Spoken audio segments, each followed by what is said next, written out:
भजन करने से क्या लाभ हो जाएगा? भजन ना करने से हानि क्या है?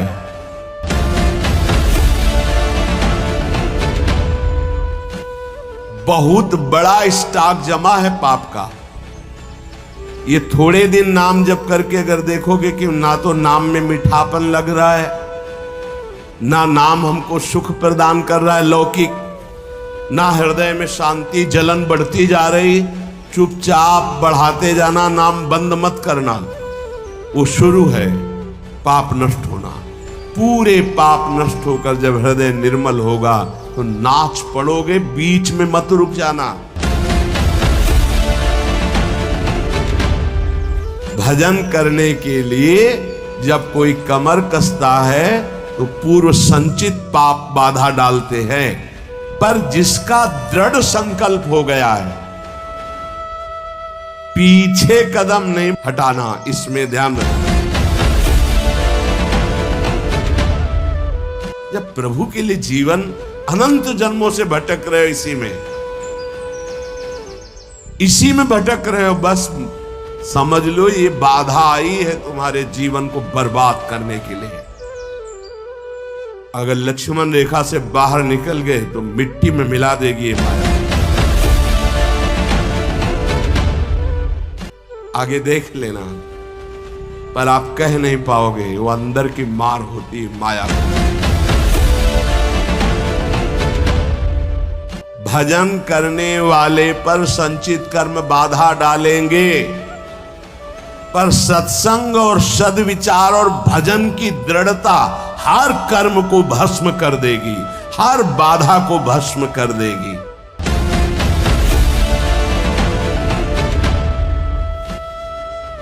तुम्हारे जीवन में यदि किसी संत का संयोग है तो उसकी आज्ञा से जितनी जल्दी तुम्हारी इन बाधाओं का नाश होगा, उतनी जल्दी तुम्हारी साधना से नहीं होगा। यहां तक कि भगवान से भी बढ़कर भक्तों की संग की महिमा बताई गई। जिसका संतों से प्रेम हो गया तो और कोई साधन बने ना बने। प्रेम का मतलब हमारा तो हिम्मत नहीं, हमारा तो मन नहीं, पर हम अपने गुरुदेव को दुखी नहीं कर सकते। हमारे चाहे प्राण निकल जाए, संतों का प्रेमी होता है, भगवत प्रेमी होता है। जो भगवत प्रेमी होता है तो मूर्छावस्था में भी भगवत स्मृति रहती है। अब उसका मनुष्य जन्म कैसे हो जाएगा?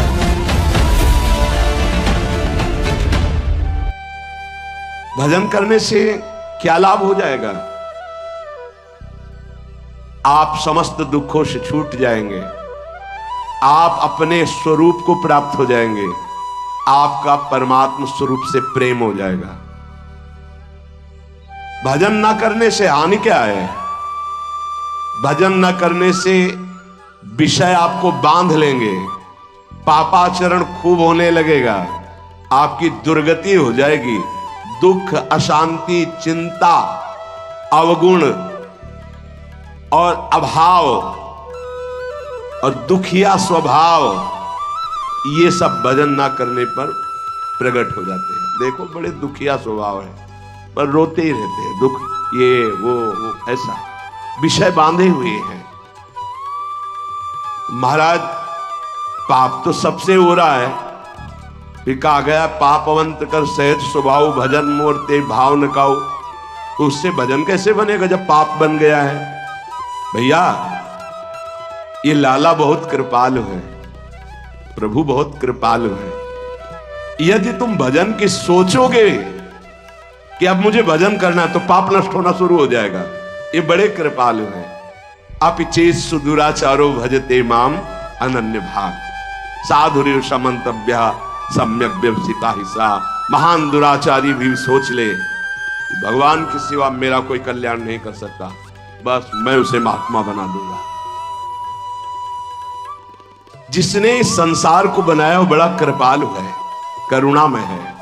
चिंता न करो, यदि तुमसे पाप बन गए हैं, भूल हो गई है, तो प्रभु का नाम जपने की सोचो केवल, तो पाप नष्ट होना शुरू हो जाएंगे। और नाम जब शुरू किया तो वो अवश्य, पर ध्यान रहे बहुत बड़ा स्टॉक जमा है पाप का। ये थोड़े दिन नाम जप करके अगर देखोगे कि ना तो नाम में मीठापन लग रहा है, ना नाम हमको सुख प्रदान कर रहा है लौकिक, ना हृदय में शांति, जलन बढ़ती जा रही, चुपचाप बढ़ाते जाना, नाम बंद मत करना। वो शुरू है पाप नष्ट होना। पूरे पाप नष्ट होकर जब हृदय निर्मल होगा तो नाच पड़ोगे, बीच में मत रुक जाना। बीच में जलन पैदा करेगा, बड़े अंदर आपको ऐसे लगेगा कि बहुत ऊबन हो रही, नाम नहीं करना और सब कुछ कर लेना, ये आपको मन प्रेरित करेगा, आप नाम पकड़े रहिएगा। तो नाम जप और सत्संग में कौन श्रेष्ठ है? नाम जप में और सत्संग में कौन श्रेष्ठ है? भैया सत्संग से नाम जप में प्रीति होती है और नाम जप करने से सत्संग समझ में आने लगता है। दोनों एक दूसरे के पूरक है। साधन को हरिभजन है, कै सत्संग सहाय। सत्संग से नाम जप में रुचि होती है और नाम जापक ही सत्संग के सही अर्थ को समझ पाता है, सही लाभ को ले पाता है। तो महाराज हमारा कहने का मतलब कि भजन में अधिक समय लगाना चाहिए कि सत्संग में? तो जो नया साधक है उसे अधिक समय सत्संग में देना चाहिए। वाणी पाठ, शास्त्र स्वाध्याय, सत्संग में बैठा, ये सब सत्संग के अंतर्गत आता है। और जो अनुरागात्मिका भाव को प्राप्त हो चुका है उसे थोड़ा समय सत्संग में और शेष समय एकांत में व्यतीत करना चाहिए, आंतरिक चिंतन। जैसे जब भाव का प्रादुर्भाव होता है तो फिर किसी शास्त्र के स्वाध्याय की रुचि नहीं रह जाती, क्योंकि निश्चय हो चुका है ना, लक्ष्य निश्चय हो चुका है, अब कुछ जानना है नहीं, बस अपने प्रीतम की लीला संबंधी, रूप संबंधी बातें, इसके बाद अब कुछ जानना नहीं, क्योंकि और कुछ पाना नहीं, और कुछ करना नहीं। अनुरागात्मिका भक्ति जब हृदय में बढ़ती है तो फिर इष्ट मिले और मन मिले, मिले भजन रस रीति, बस उससे चर्चा हुई और पूरा जीवन, पूरा समय एकांत चिंतन में, आंतरिक चिंतन में। शास्त्र और लोक व्यवहार ये सब अनुरागात्मिका भक्ति वाले को फिर आगे चलकर रुचते नहीं है, कुछ अच्छा नहीं लगता। अगर ये सत्संग न करना हो तो समय ही नहीं है ना, इसके लिए अंतर की वृत्ति को छोड़कर बाहर आना पड़ता है। कोई शास्त्र, कोई लोक व्यवहार, ये सब उसके अंदर नहीं रह जाता जो अनुरागात्मिका भक्ति का उपासक होता है। जो प्रेम लक्षणा भक्ति का उपासक होता है, विविध शास्त्रों का स्वाध्याय करना, विविध प्रकार की वार्ता सुनना, ये उसका स्वभाव नहीं होता, उससे मन हट जाता है। बस आराध्य देव की वार्ता, आराध्य देव की सेवा, आराध्य देव का मंत्र, आराध्य देव का चिंतन, समिट गया। बाबा भजन करने में ये संचित कर्म बहुत बाधा देते हैं। क्या ये बात सही है कि जैसे भजन में लगे तो कहो इतनी प्रतिकूलता आ जाए, इतना दुख आ जाए कि आपका भजन छूट जाए? हां, भजन करने में संचित कर्म बाधा पहुंचाते हैं, पर दृढ़ता यदि है तो बाधा कुछ बिगाड़ नहीं पाएगी, आगे बढ़ जाएगा, बाधाएं नष्ट हो जाएंगी। प्रायः यदि गुरु वचनों पर दृढ़ नहीं है तो फिसल जाएगा और बाधा गिरा देगी।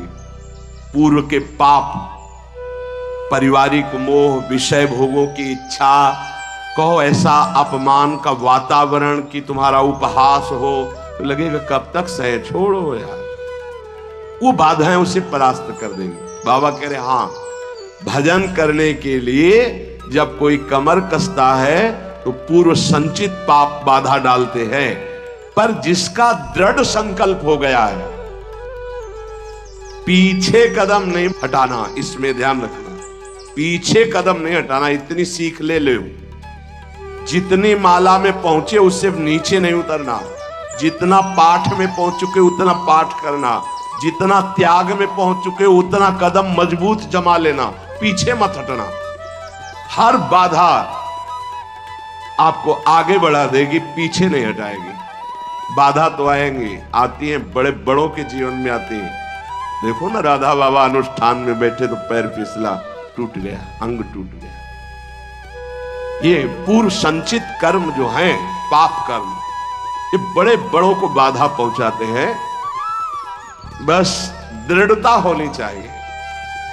संचित कर्म दृढ़ भाव वाले साधक के जीवन में कभी बाधा नहीं पहुंचा सकते। ये बातें पकड़नी चाहिए, नहीं प्रायः फिसलन हो जाती है। भजन करने वाले उपासक को इतना दृढ़ हो जाना चाहिए कि अब चाहे प्राण निकल जाएं, अब मैं रुकूंगा नहीं, इस मार्ग को छोड़ूंगा नहीं, अब जो होगा देखा जाए, कोई बाधा नहीं परास्त करेगी। एक कदम कदम पे बाधा आती, कदम कदम पे, क्योंकि पूर्व पाप बख्शेंगे थोड़ी आपको, वो तो आपको गिराना चाहेंगे। अगर भजन चल रहा है, नियम ले लिया, गुरु वाक्यों पर चल रहे हो, तो वो खुद नष्ट हो जाएंगे, क्योंकि असत कर्म है वो। ये सत है, सत को कोई काट नहीं सकता, सत को कोई गिरा नहीं सकता, पर बाधा आएगी।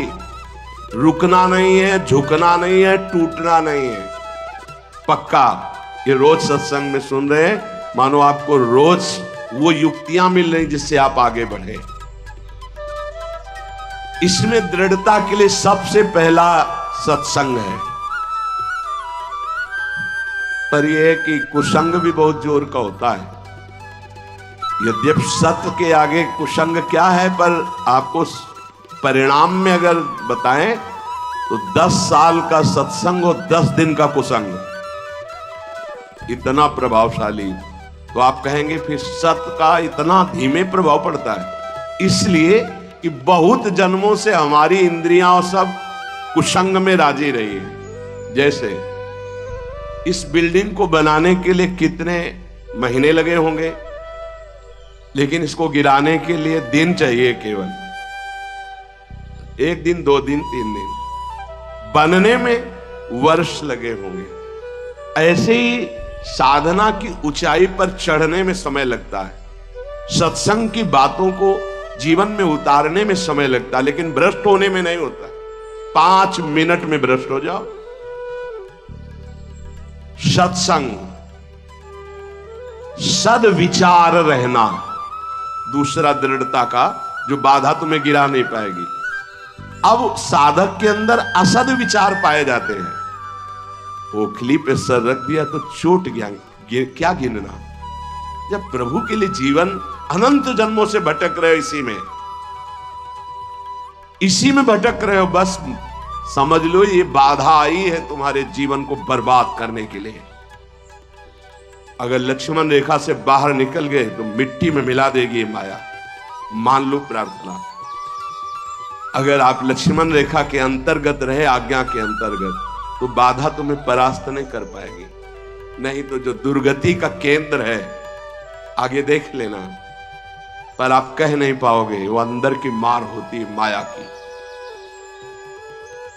भजन करने वाले को संचित कर्म बाधा पहुंचाने के लिए आते हैं, पर बचा जा सकता है इसी से, सत्संग और सद्विचार। जीवन का हमारे जो बर्बादी का प्रभाव पड़ेगा पूर्व संचित कर्म, वो हमारे विचार बदलता है। ध्यान रखना, पहले बुरी दशा आने के पहले बुद्धि बदली जाती। जब साधक का विचार बदलता है तभी घबरा जाते हैं हम, अरे अरे ये क्या। पर वो आक्रमण विचार में करता है, कर्म पहले विचार को बदलता है। यहां कह रहे सत्संग और सद्विचार, तुम्हारे अंदर असद विचार आने ना पावे। हे, कौन से मन से तुमने हां कहा, कौन से मन से तुमने भगवत मार्ग में उत्साह बनाया, कौन से मन से तुमने संसार से बैराग लिया। अब उस मन को क्यों भूल गए, दूसरा मन कैसे आ गया। मतलब पूर्व संचित पाप कर्म तुम्हें गिरा रहा है और तुम गिर रहे हो जानबूझ करके, पर हाथ नहीं पकड़ोगे तो गिर जाओगे। हाथ पकड़ाने का मतलब कि मेरे मन में तो आ रहा है कि मैं ऐसा कर लूं, पर आपकी क्या आज्ञा है। बिल्कुल अवसर नहीं देता साधक, आपकी क्या इच्छा है अवसर नहीं देता। सीधे बात, मैं ये नहीं करूंगा, मैं ये ऐसे मैं तब हंसी आती है। अय पुरुष संचित कर्म, तू मेरे से बलवान निकल गया, जा घसीट ले जा, आप क्या कर सकता हूं। मेरी कबड्डी के खेल में आउट हो गया, नहीं पकड़ पाऊंगा। अगर उपासना में आपका प्रवेश है तो एक प्रार्थना मान लीजिए हमारी। आपका मन कह रहा है कि मैं खाऊंगा, मैं भोगूंगा, मैं देखूंगा, मैं ऐसे चलूंगा, मैं ऐसा, तो आप छूट दे दो गुरु को और इष्ट को कि प्रभु। एक बहुत बड़ी महान वक्ता हुई रबिया जी, ऐसा उन्होंने कहा था कि प्रभु यदि मैं स्वर्ग मांगू तो नरक भेज देना, जो मैं मांगू मेरी बात कभी पूरी ना करना।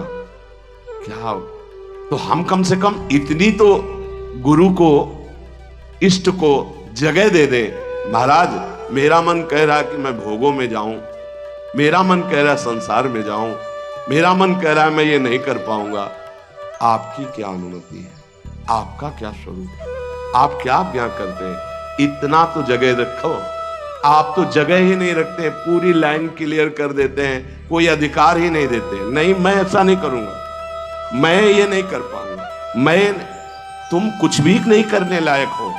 जिनकी कृपा से तुम कर रहे थे वही कृपा तुम्हें आए हुए इस भारी आक्रमण से बचा लेगी, और आगे चलकर तुम्हें खुद रोना आएगा कि बचा लिया मुझे, नहीं तो आंधी आई थी और मुझे गिरा देती। भजन से हर संचित बाधाएं भस्म हो जाएंगी।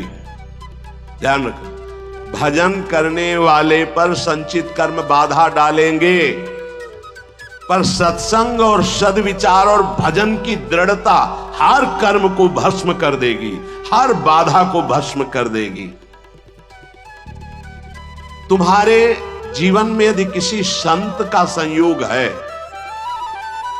तो उसकी आज्ञा से जितनी जल्दी तुम्हारी इन बाधाओं का नाश होगा, उतनी जल्दी तुम्हारी साधना से नहीं होगा। इसलिए भक्तों के संग की बड़ी महिमा बताई गई है।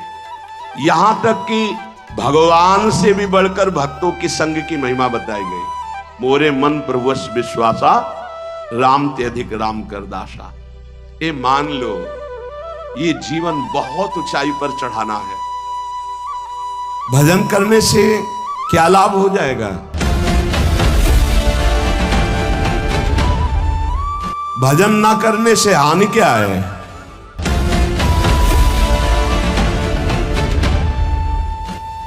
बहुत बड़ा स्टॉक जमा है पाप का।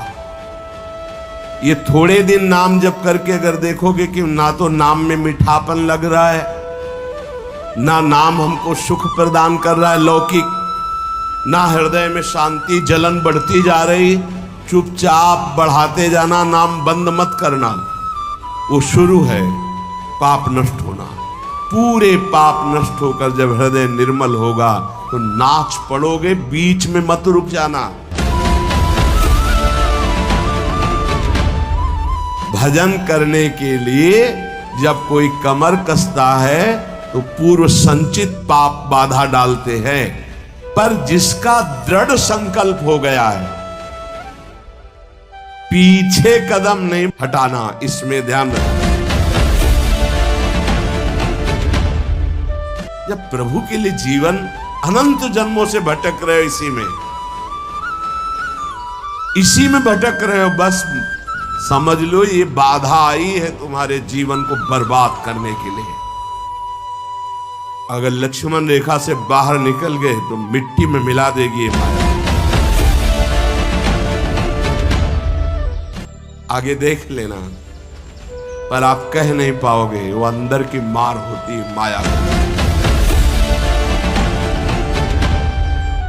भजन करने वाले पर संचित कर्म बाधा डालेंगे, पर सत्संग और सद्विचार और भजन की दृढ़ता हर कर्म को भस्म कर देगी, हर बाधा को भस्म कर देगी।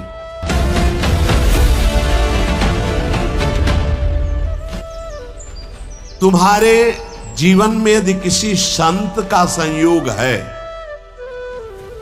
तो उसकी आज्ञा से जितनी जल्दी तुम्हारी इन बाधाओं का नाश होगा, उतनी जल्दी तुम्हारी साधना से नहीं होगा। यहां तक कि भगवान से भी बढ़कर भक्तों की संग की महिमा बताई गई।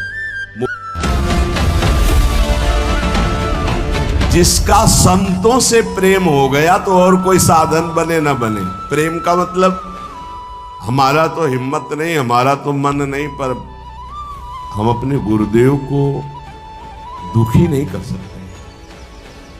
हमारे चाहे प्राण निकल जाए, संतों का प्रेमी होता है, भगवत प्रेमी होता है। जो भगवत प्रेमी होता है तो मूर्छावस्था में भी भगवत स्मृति रहती है। अब उसका मनुष्य जन्म कैसे हो जाएगा?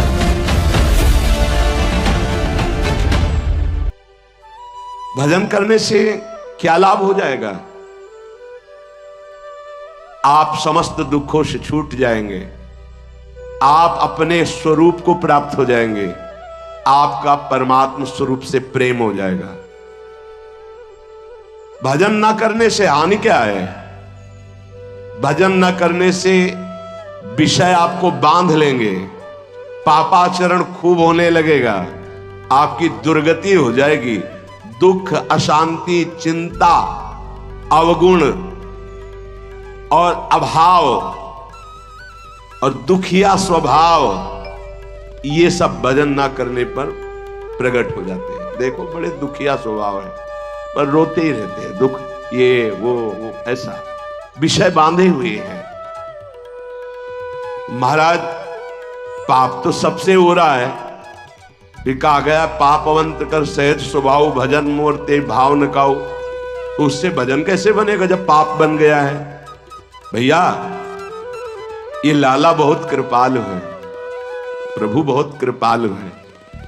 यदि तुम भजन की सोचोगे कि अब मुझे भजन करना है तो पाप नष्ट होना शुरू हो जाएगा।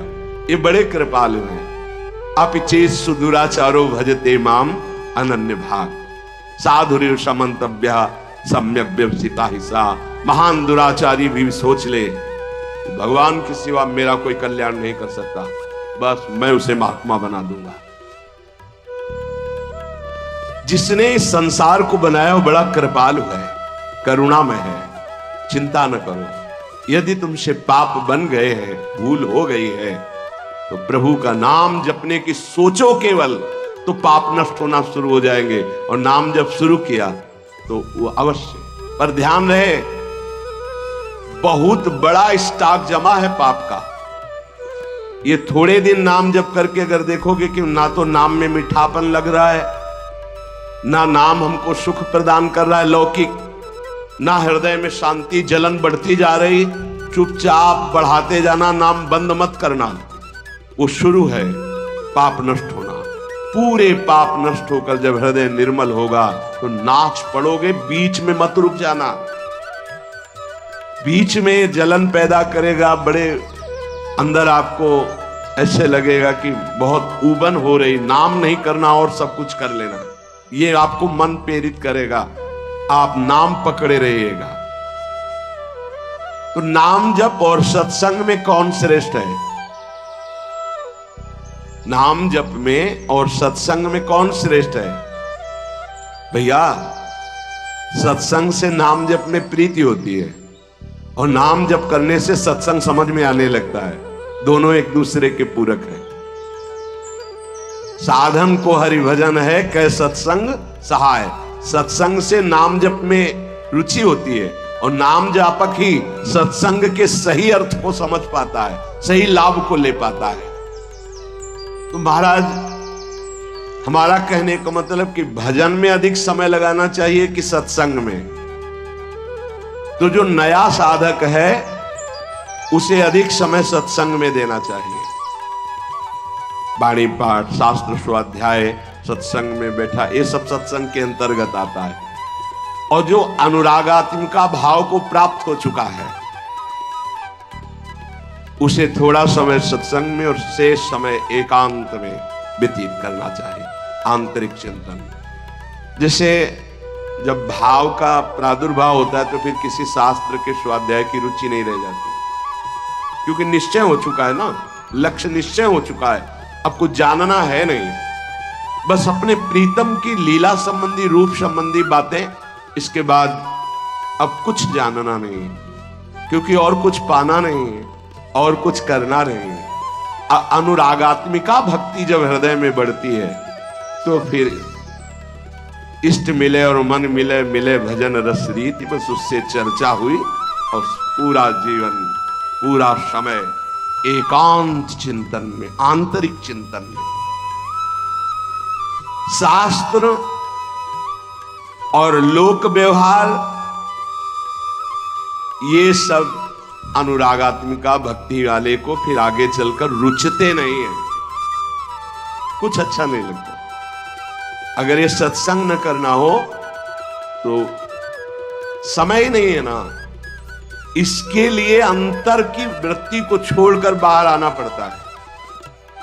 कोई शास्त्र, कोई लोक व्यवहार, ये सब उसके अंदर नहीं रह जाता जो अनुरागात्मिका भक्ति का उपासक होता है। जो प्रेम लक्षणा भक्ति का उपासक होता है, विविध शास्त्रों का स्वाध्याय करना, विविध प्रकार की वार्ता सुनना, ये उसका स्वभाव नहीं होता, उससे मन हट जाता है। बस आराध्य देव की वार्ता, आराध्य देव की सेवा, आराध्य देव का मंत्र, आराध्य देव का चिंतन, समिट गया।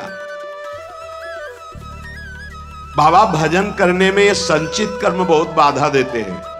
क्या ये बात सही है कि जैसे भजन में लगे तो कहो इतनी प्रतिकूलता आ जाए, इतना दुख आ जाए कि आपका भजन छूट जाए?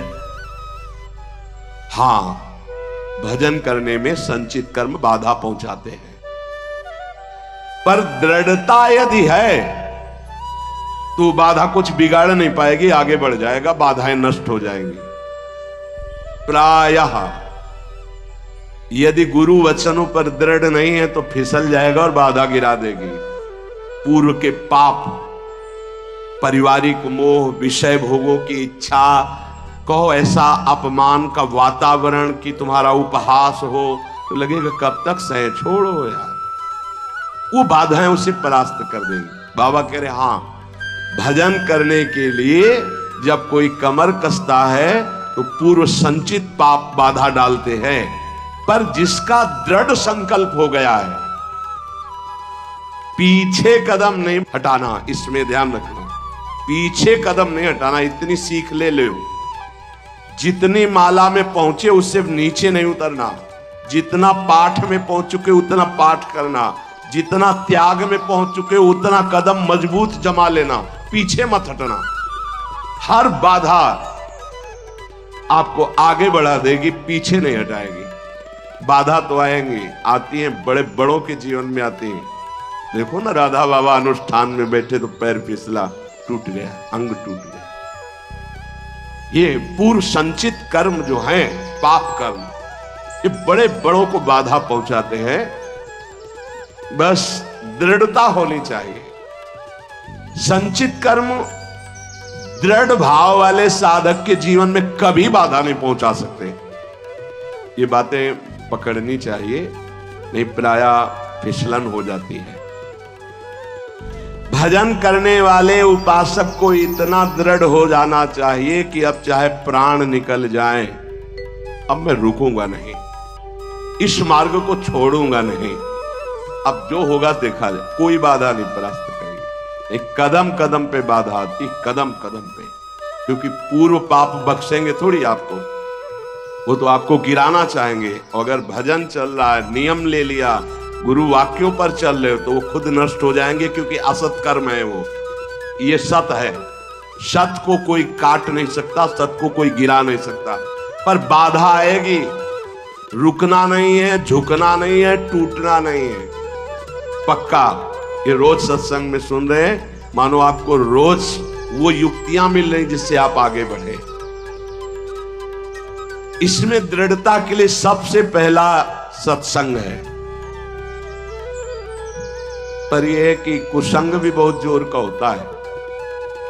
यद्यपि सत्य के आगे कुसंग क्या है, पर आपको परिणाम में अगर बताएं तो 10 साल का सत्संग और 10 दिन का कुसंग, इतना प्रभावशाली तो आप कहेंगे फिर सत का इतना धीमे प्रभाव पड़ता है। इसलिए कि बहुत जन्मों से हमारी इंद्रियां और सब कुसंग में राजी रही है। जैसे इस बिल्डिंग को बनाने के लिए कितने महीने लगे होंगे, लेकिन इसको गिराने के लिए दिन चाहिए, केवल 1 दिन 2 दिन 3 दिन, बनने में वर्ष लगे होंगे। ऐसे ही साधना की ऊंचाई पर चढ़ने में समय लगता है, सत्संग की बातों को जीवन में उतारने में समय लगता है, लेकिन भ्रष्ट होने में नहीं होता। 5 मिनट में भ्रष्ट हो जाओ। सत्संग, सद्विचार रहना, दूसरा दृढ़ता का जो बाधा तुम्हें गिरा नहीं पाएगी। अब साधक के अंदर असद विचार पाए जाते हैं। ओखली पे सर रख दिया तो चोट गया, क्या गिनना। जब प्रभु के लिए जीवन अनंत जन्मों से भटक रहे हो, इसी में भटक रहे हो, बस समझ लो ये बाधा आई है तुम्हारे जीवन को बर्बाद करने के लिए। अगर लक्ष्मण रेखा से बाहर निकल गए तो मिट्टी में मिला देगी माया, मान लो प्रार्थना। अगर आप लक्ष्मण रेखा के अंतर्गत रहे, आज्ञा के अंतर्गत, तो बाधा तुम्हें परास्त नहीं कर पाएगी। नहीं तो जो दुर्गति का केंद्र है, आगे देख लेना, पर आप कह नहीं पाओगे, वो अंदर की मार होती है माया की। भजन करने वाले को संचित कर्म बाधा पहुंचाने के लिए आते हैं, पर बचा जा सकता है इसी से, सत्संग और सद्विचार। जीवन का हमारे जो बर्बादी का प्रभाव पड़ेगा पूर्व संचित कर्म, वो हमारे विचार बदलता है। ध्यान रखना, पहले बुरी दशा आने के पहले बुद्धि बदली जाती। जब साधक का विचार बदलता है तभी घबरा जाते हैं हम, अरे अरे ये क्या। पर वो आक्रमण विचार में करता है, कर्म पहले विचार को बदलता है। यहां कह रहे सत्संग और सद्विचार, तुम्हारे अंदर असद विचार आने ना पावे। हे, कौन से मन से तुमने हां कहा, कौन से मन से तुमने भगवत मार्ग में उत्साह बनाया, कौन से मन से तुमने संसार से बैराग लिया। अब उस मन को क्यों भूल गए, दूसरा मन कैसे आ गया। मतलब पूर्व संचित पाप कर्म तुम्हें गिरा रहा है और तुम गिर रहे हो जानबूझ करके, पर हाथ नहीं पकड़ोगे तो गिर जाओगे। हाथ पकड़ाने का मतलब कि मेरे मन में तो आ रहा है कि मैं ऐसा कर लूं, पर आपकी क्या आज्ञा है। बिल्कुल अवसर नहीं देता साधक, आपकी क्या इच्छा है, अवसर नहीं देता। सीधे बात, मैं ये नहीं करूंगा, मैं ये ऐसे मैं तब हंसी आती है। अय पुरुष संचित कर्म, तू मेरे से बलवान निकल गया, जा घसीट ले जा, अब क्या कर सकता हूं। मेरी कबड्डी के खेल में आउट हो गया, नहीं पकड़ पाऊंगा। अगर उपासना में आपका प्रवेश है तो एक प्रार्थना मान लीजिए हमारी।